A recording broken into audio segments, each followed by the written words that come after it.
సాధించిన, ఎన్ని పొందినా, ఎన్ని అనుభవించినా మనిషికి మిగిలేది ఏకాంతమే.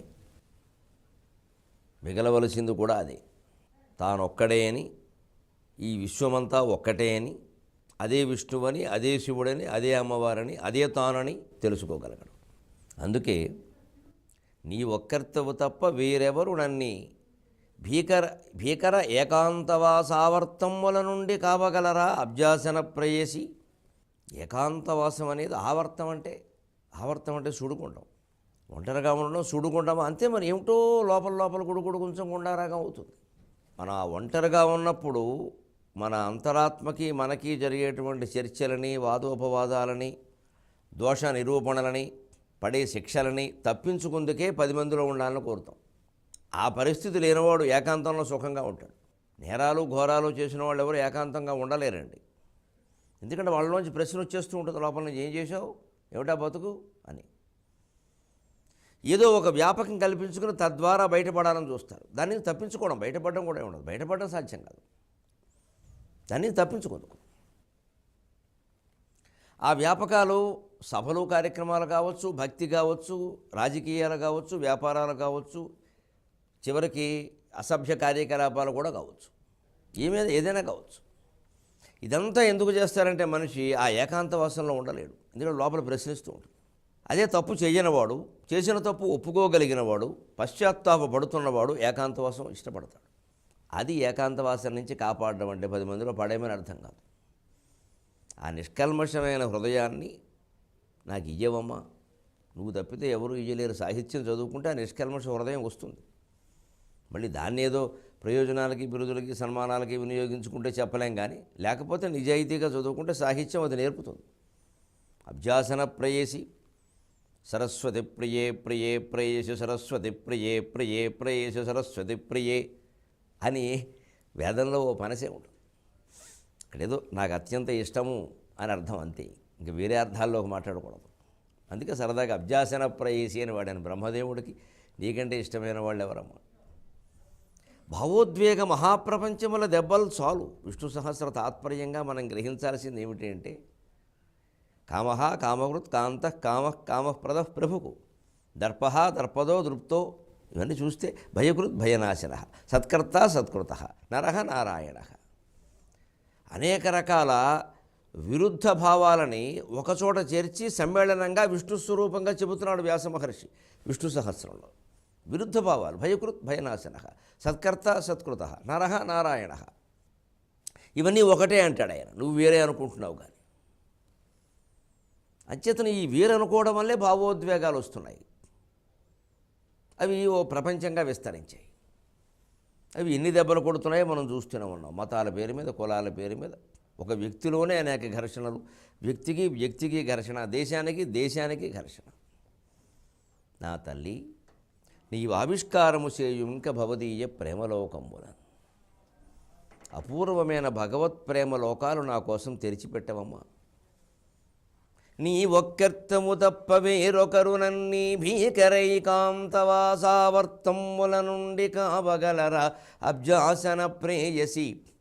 భావోద్వేగ మహాప్రపంచముల దెబ్బలు చాలు నా తల్లి, నీవావిష్కారము చేయుమింక భవదీయ ప్రేమలోకములను. వేద్యో వైద్య సదాయోగీ వీరః మాధవో మధుగు అతీంద్రియో మహామాయో మహోత్సాహో మహాబల.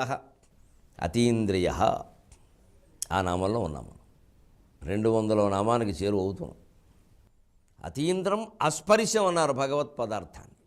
ఇంద్రియాలకి అతీతమైనది, ఒక రకంగా ఇంద్రియాలకి అందనిది. ఈ ఇంద్రియాలు తమ ప్రవృత్తి విరమించుకుంటే తప్ప ఆయన అందుకోలేము మనం. అందుకే స్థితప్రజ్ఞ లక్షణాలు చెబుతూ భగవద్గీత సాంఖ్యయోగం 2వ అధ్యాయంలో యదా సంహరదేచాయం కూర్మో అంగానీవ సర్వశః ఇంద్రియాణీంద్రియార్థేభ్య తస్య ప్రజ్ఞా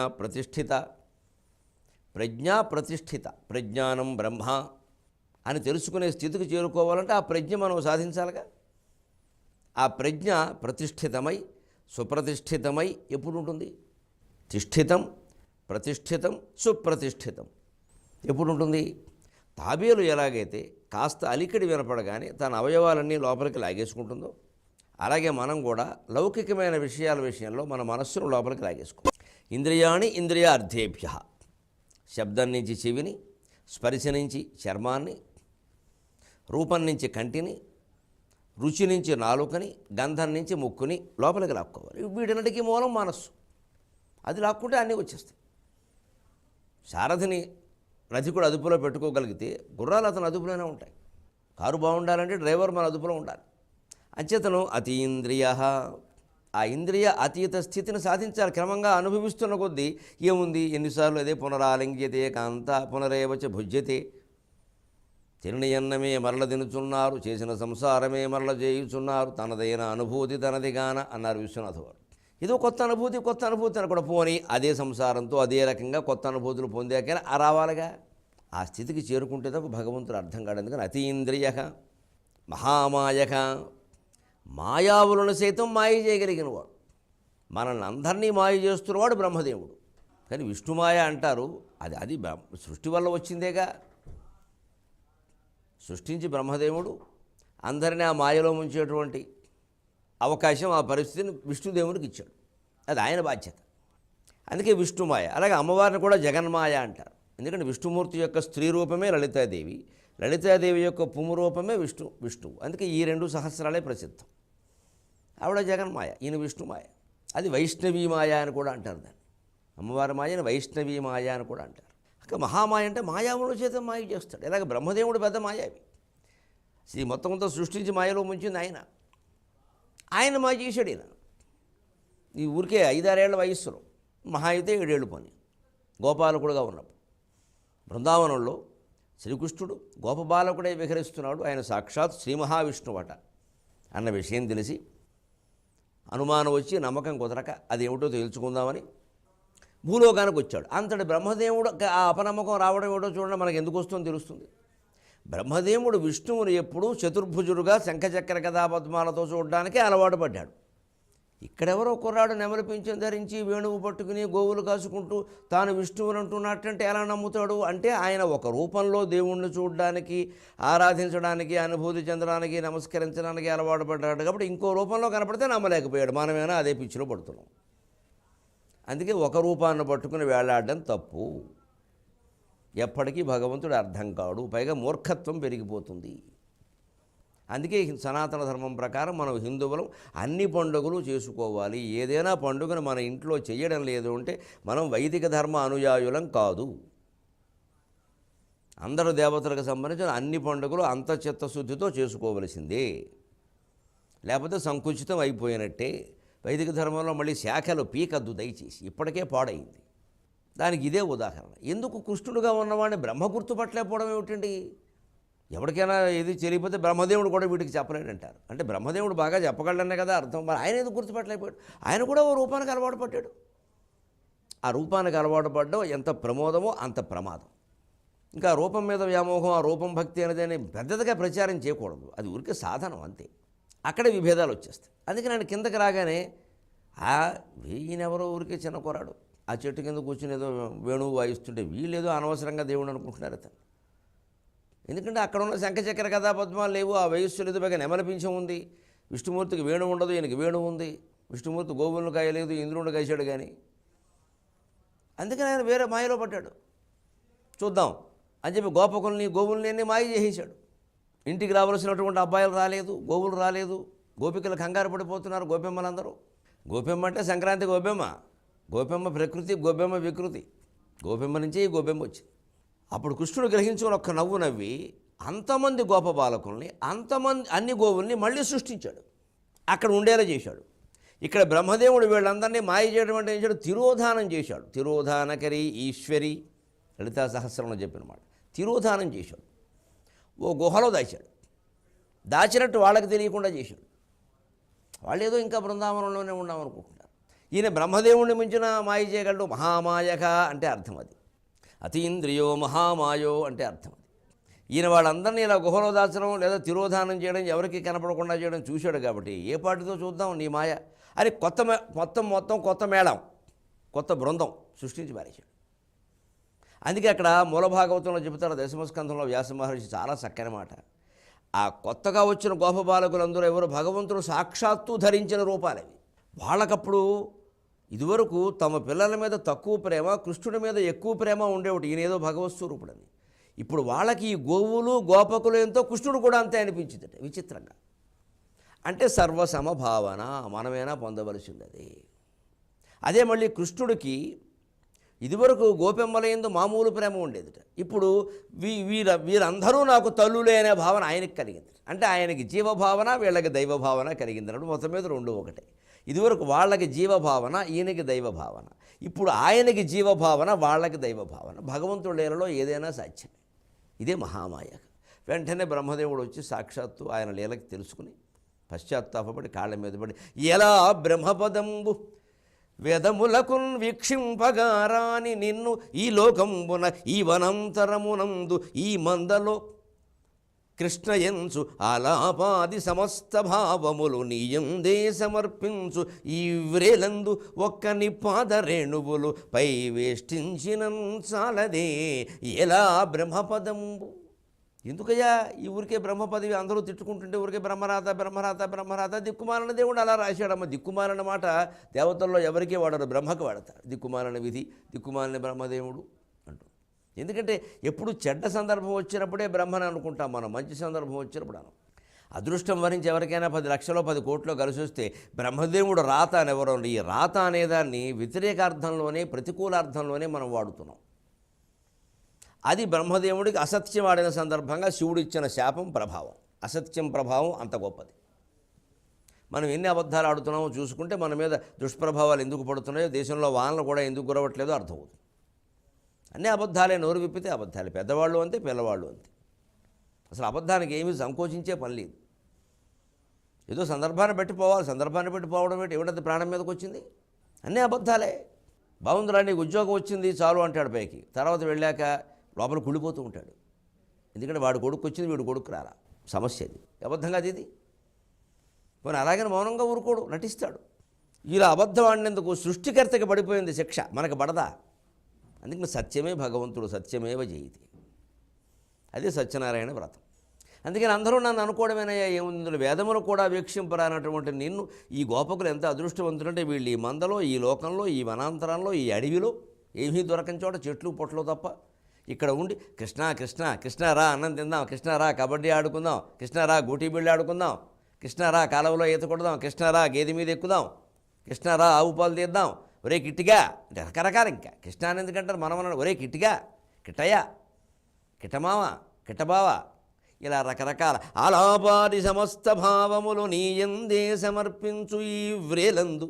వ్రేలు అంటే ఇక్కడ వ్రేలు కాదు, వ్రేప బాలకులు, వ్రేపల్లెవారు అని అర్థం. ఒక్కని పాదరేణువులపై వేష్టించినం జలదే. ఒక్కడి పాదరేణువులు నా ఎత్తి మీద జల్లుకుంటే నా జన్మ పవిత్రం అవుతుందయ్యా, ఎందుకు వచ్చిన బ్రహ్మజన్మ అన్నాడు. అది మహామాయక. అతీంద్రియో మహామాయో మహోత్సాహో మహాబలక. తర్వాత నామ మహోత్సాహక. సృష్టి స్థితి లయ కార్యాలు 3 చేయడానికి ఎప్పుడూ ఉద్యుక్తుడై ఉత్సాహంగా ఉండేవాడు. ఉత్సాహం సాహసం ధైర్యం బుద్ధిశక్తి పరాక్రమక షడేతే ఎత్ర తిష్టంతి తత్ర దైవోపి తిష్టతి. అదే మహోత్సాహ. ఏ పని చేయాలన్నా మనకు ఉత్సాహం ఉండాలి ముందు. సాహసం వెంటనే చేయాలి, సాహసం అంటే వెంటనే చేయడం. ధైర్యం ఉండాలి, అది చేసినా మనకి ఏమీ కాదు, ఏమైనా తట్టుకోగలం అనేటువంటి ధైర్యం ఉండాలి. బుద్ధికి దానికి సంబంధించిన తెలివితేటలు ఉండాలి. పరాక్రమగా ముందుకు దూసుకుపోగలిగే లక్షణం ఉండాలి, చొరవ అంటారు దాన్ని. శక్తికి శారీరక శక్తి ఉండాలి. ఇందులో ఏది లేకపోయినా పని అవ్వదు. అంచేది ఈ 6 ఎక్కడ ఉన్నాయో షట్ ఏతే, ఈ 6 ఎక్కడ ఉన్నాయో అక్కడ దైవం కూడా ఉంటాడు. అంటే దైవం మన దగ్గర ఉండాలంటే ముందు ఈ లక్షణాలు మనం కలిగి ఉండాలి, కానీ అవి కూడా నువ్వే కలిగించని తోసేయకూడదు మొత్తం. మహాబలక. భగవంతుడు బలం గురించి చెప్పేది ఏముందండి, ప్రహ్లాదుడు పద్యమే. బలయుతులకు దుర్బలులకు బలమెవ్వడు, నీకు నాకు బ్రహ్మాదులకు బలమెవ్వడు, ప్రాణులకు బలమెవ్వండు, అట్టి విభుడు బలము అసురేంద్ర. బలం ఉంది అనుకునే వాళ్ళకి ఎవరు బలము, బలము లేదు అనుకునే వాళ్ళకు కూడా ఎవరు బలము. అంటే బలం ఉండడం లేకపోవడం మన అనుకోవడంలో ఉందన్నమాట, ఆయనలో తేడా లేదు. ఆయన అందరికీ బలాన్ని ఇస్తున్నాడు. ఇప్పుడు అర్థమైందండి, దైవశక్తి అంటే విద్యుచ్ఛక్తి. విద్యుచ్ఛక్తి అర్థమైతే విద్వచ్ఛక్తి అర్థమవుతుంది. విద్యుత్తు ఉంది ప్లగ్లో, నువ్వు ఆ పెట్టే వైరు పెట్టాలి, సరిగ్గా పెట్టాలి, వినియోగించుకోవాలి. కానీ లేదంటే ఉంది అక్కడ భగవచ్ఛక్తి ఉంది.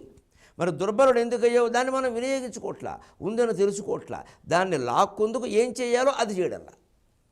మనలో ఉన్న దైవశక్తిని మనం లాక్కోవాలంటేనండి, దైవ అనుగ్రహం అంటే అదే. అనుగ్రహం అంటే అనుసృత్య గ్రహణం, అనుసరించి గ్రహించుట. ఆయన ఇవ్వడు, మనం తీసుకోవలసిందే. ఆయన ఇస్తూనే ఉన్నాడు, మనం తలుపులు మూసుకుంటే ఆయన ఏం చేస్తాడు? తలుపులు బద్దలు కొట్టుకుని రమ్మంటే ఎలా? సూర్యకాంతిని అజ్ఞానం తప్పితే. ఆయన ఇస్తూనే ఉన్నాడు సూర్యకాంతి రూపంలో, మనం మూసుకు కూర్చున్నాం ఇక్కడ. కిటికీలు తీయాలి, తలుపులు తీయాలి, సూర్యకాంతి వస్తుంది. హృదయం అనే తలుపులు తీయాలి, ఇంద్రియాలను కిటికీలు తలుపులు తీసి ఇంద్రియాల వ్యామోహాలను బయటికి పంపేయాలి. అప్పుడు భగవచ్ఛక్తి వస్తుంది. అంతే, అక్కడ ఉంది, అది అందుతుంది. నూతిలో నీళ్లు వేసి నీళ్లు తోడుకోవాలంటే ముందు పైన ఏదైనా గడ్డి గాదనాటిది పేరుకుంటే ఏం చేస్తారు? బాల్చీతో ఇలా ఇలా అంటారు, పక్కకి. అది అటు ఇటు వెళ్ళిపోయాక తోడుకుంటారు, పక్కకు తోసేసాక. అది అడ్డంగా ఉందో తొలగించుకోవాలి. అది తొలగాక నీళ్లు తోడుకుందాం సాధ్యమయ్యే విషయమా? ఇది దైవానుగ్రహం కోసం మనం చేయాల్సిన ప్రయత్నం. అంచేత బలయుతులకి ఆయనే బలము, దుర్బలులకు ఆయనే బలం. అంటే మరి దుర్బలులకు బలమైతే వాళ్ళు దుర్బలంగా ఎందుకున్నారు? వాళ్ళు అందుకోవట్లేదు దాన్ని. ఆహారం రూపంలో అందుకోవాలి, మనస్థైర్యం రూపంలో అందుకోవాలి, మనోధైర్యం రూపంలో అందుకోవాలి, పుస్తక జ్ఞానం రూపంలో అందుకోవాలి, గురువుల సేవ రూపంలో అందుకోవాలి, రకరకాలుగా అందుకోవాలి ఈ దైవానుగ్రహాన్ని. అంచేత బలయుతులకు ఆయనే, దుర్బలులకు ఆయనే. నీకు నాకు బ్రహ్మాదులకు తండ్రి. నువ్వెంత ఏదో కొండలు పిండి చేశారని గర్విస్తున్నావు, కానీ ఆ బలం కూడా ఆయనే కదయ్యా. నాకు అంతే. బ్రహ్మాదులకు ఇందాక బ్రహ్మ కూడా ఎంత బలం చూసాం. ప్రాణులకు బలమెప్పుడు, అన్ని జీవులకు. చీమకి చీమ బలం, ఏనుక్కి ఏనుగు బలం, రెండూ ఆయనే. ఏనుక్కి ఏనుగంత బలం ఇచ్చింది ఆయనే. చీమకి దాన్ని సైతం కుట్టి ఏడిపించగలిగినంత బలం ఇచ్చింది ఆయనే. పెద్ద పామును చూసి మనం భయపడతాం. చలిచీమలు ఒక 100 వచ్చి దాని మీద పడుకుని దాన్ని కరిచేస్తూ ఉంటే పాము ఏం చేయలేక చచ్చిపోయిన సందర్భాలు కూడా ఉంటాయి. చలిచీమల చేత చిక్కి సావదె సుమతి బలవంతమైన సర్పము. మరి చీమకు అంత శక్తి ఎక్కడి నుంచి ఇచ్చాడు? ఒక ఏనుగు ఏదైనా చేయొచ్చు, దాని మీద దోమ కొడుతుంటే అది ఏం చేయలేదు. ఎందుకంటే తొండానికి అందదు ఆ ప్రదేశం, తోకకే అందదు. దోమకు అంత బలం ఎందుకు ఇచ్చాడు? అలా కొట్టకపోతే దానికి రక్తం ఎక్కడొస్తుంది? మనం చూడండి, ఎంతగా దుప్పటి ముసిగెట్టినా ఎక్కడో అక్కడి నుంచి వచ్చి కుట్టేస్తుంది. మరి అవును, దాని ఆహారం సంపాదించుకోవాలంటే దానికి అంత ప్రజ్ఞ, అంత బలం లేకపోతే సాధ్యం కాదు. అంచేత దోమలో ఉన్న బలము, బ్రహ్మదేవుల్లో ఉన్న బలము ఆయనే. అదే మహాబలక అతీంద్రియో మహోత్సాహో అతీంద్రియో మహామాయో మహోత్సాహో మహాబలక మహాబుద్ధిర్మహావీర్యో మహాశక్తిర్మహాద్యుతి అనిర్దేశ్యవపు శ్రీమాన్ అమేయాత్మా మహాద్రిధృతు. 19వ శ్లోకం. మహాబుద్ధి బుద్ధిమతామపి బుద్ధిమత్వాత్. బుద్ధిమంతులలోకెల్లా బుద్ధిమంతుడు అంటే తెలివైనవాడు ఇక్కడ. కాబట్టి నరసింహావతారం వాడు 100 రకాల వరాలు కోరాడు. ఇంట వద్దు, బయట వద్దు, రాత్రి వద్దు, పగలు వద్దు, మానవులు వద్దు, మృగాలు వద్దు, ఇన్ని రకాల కోరితే అన్నింటినీ దాటి వేసేసాడు వాడిని. ఇదే మహాబుద్ధి.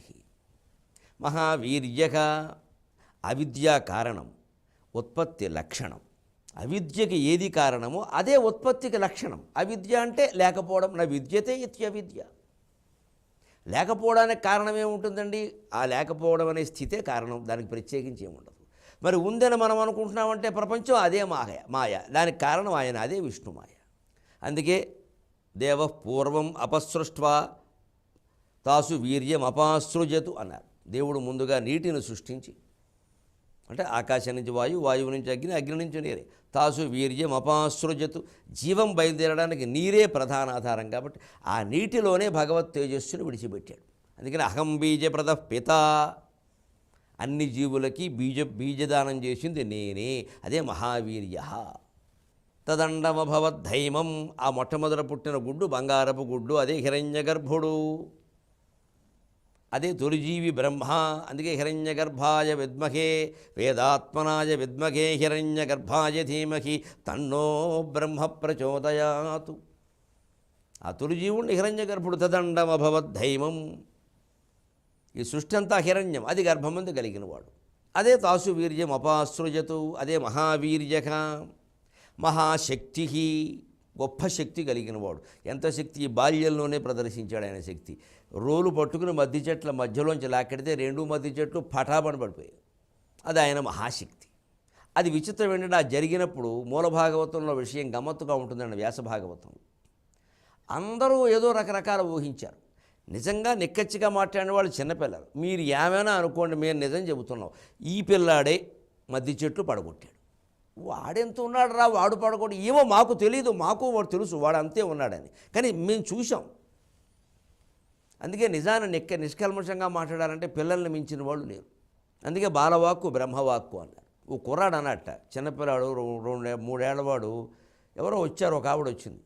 రాగానే వంటింట్లోకి వెళ్ళి చెప్పాడు, అమ్మా నువ్వు అస్తమానం ఇంత లావు ఉంటుంది తిడుతూ ఉంటా. ఆవిడ వచ్చిందని చెప్పాడు. ఆవిడ వింది. ఇక తర్వాత ఈ లావు సన్నం సంగతి చూసుకోవాలి. ఇంకా వాడు ఇంకో పదం వాడాడు, లావుగా ఉన్న వాళ్ళని ఏమంటారో అది వాడాడు. నువ్వు అస్తమానం అలా తిడుతూ ఉంటావు, పని లేకుండా వస్తూ ఉంటుందని. ఆవిడ వచ్చిందమ్మా అన్నట్టు. చచ్చింది ఆవిడ అక్కడ. ఈ ముందు ఈవిడ చేసింది లోపల. ఇవి ఇదేమిట్రా అంటే మరి అదే, మరి పిల్లల ముందు అలా అనకూడదు. ఎందుకంటే వాళ్ళకి నిష్కల్మషం వాళ్ళకి తెలియదు. అస్తమానం ఏదో వాడు అంటూ అది బిరుదేమో అనుకున్నాడు వాడు. అంత నిష్కల్మషంగా ఉంటారు. అందుకే వాళ్ళు మేము చూసాం ఈయనే పడగొట్టాడు అన్నాడు. పెద్దవాళ్ళందరూ మాయలో పడ్డారు, పిల్లలు నిజం గ్రహించారు. అంచేది పిల్లల్లాగా రాగద్వేషరహితమైన మనస్సు మనకు ఉంటేనే ఈ మహాశక్తి అనే మాట మనకు అర్థమవుతుంది.